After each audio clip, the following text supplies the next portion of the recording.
Bultmann, esqueci o nome, enfim, tá? Bultmann, né? Eram teólogos protestantes que começaram a inserir essa ideia do materialismo dialético na interpretação da Sagrada Escritura, né? Falando que as Escrituras, usando técnicas de investigação de textos históricos na Sagrada Escritura, né? Para fazer uma interpretação histórica da Sagrada Escritura, ou seja, de que os evangelhos não foram escritos pelos evangelistas, as cartas não foram escritas por São João, por exemplo, ou por São Paulo, mas que eram comunidades, etc. Né? Hermenêutica, uma hermenêutica que eles queriam fazer totalmente materialista, né? Inclusive o então teólogo Joseph Ratzinger, né? Que depois virou o Papa Bento XVI, vai trazer inclusive uma hermenêutica da continuidade. Mas eu queria que o Max explicasse, que o Max vai conseguir explicar melhor e eu não vou conseguir dar foco aqui.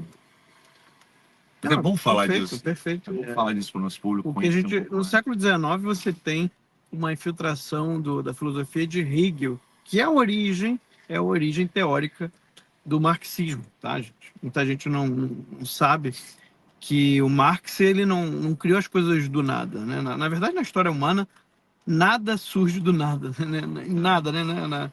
A filosofia ela explica isso. Do nada, nada provém. Isso é um princípio inquestionável. Então, assim, todo pensamento, tudo aquilo que a gente está vivendo hoje, ele vai ter as suas origens em pensadores que vieram antes. Então, o Karl Marx ele é muito influenciado por Hegel. Hegel é do início do século XIX, e o século XIX inteiro ficou marcado por essa filosofia de Hegel, que tem um viés revolucionário, né? Como toda a filosofia moderna depois do Descartes.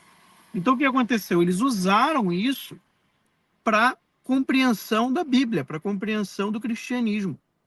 E aí é óbvio que você chega nas conclusões mais absurdas, né? Como o Bultmann falando que a ressurreição foi a invenção, né? A ressurreição de Cristo foi a invenção da comunidade cristã. Né? Se você vai poder marcar o mito para poder dar a continuidade, né, do ideal de Cristo e tal. Então, assim, há uma série de loucuras que vai se inventando. Por quê?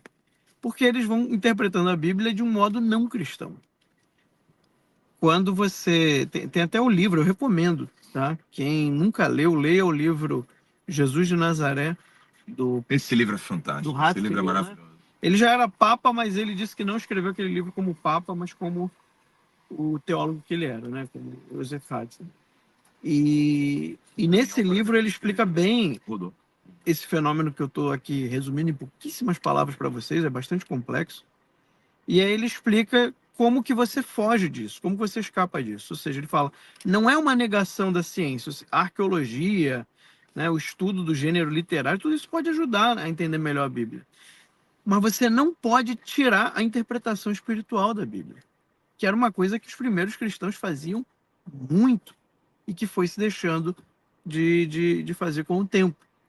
E aí você chega nessas conclusões mais absurdas da teologia da libertação, da teologia da prosperidade, né? Onde eles vão negar até os milagres. Vai chegar e vai falar, não, o que Jesus fez não foi multiplicar o pão, ele ensinou as pessoas que tinham mais pães ali a dividirem com as outras que não tinham. Ajudar umas às outras. Coisa completamente maluca, ninguém nunca falou uma coisa dessa. Isso é completamente alheio ao texto e toda a tradição milenar do cristianismo.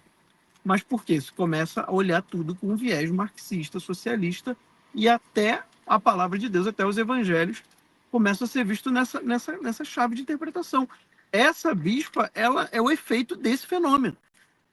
Então, para você entender, poxa, como que chegou ao ponto, né, de ordenar mulheres, de ter uma bispa e a bispa falar uma besteira daquela? É um fenômeno de mais de século, né? De uns 150 anos que está tendo esse fenômeno de um cristianismo materialista, de um cristianismo revolucionário, de um cristianismo marxista.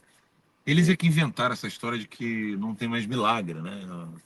Ou Exato. seja, que as pessoas não podiam ser curadas, que na verdade a Sagrada Escritura ou a tradição cristã que relata algum tipo de milagre, um paralítico que voltou a andar, o cego que voltou a enxergar, etc.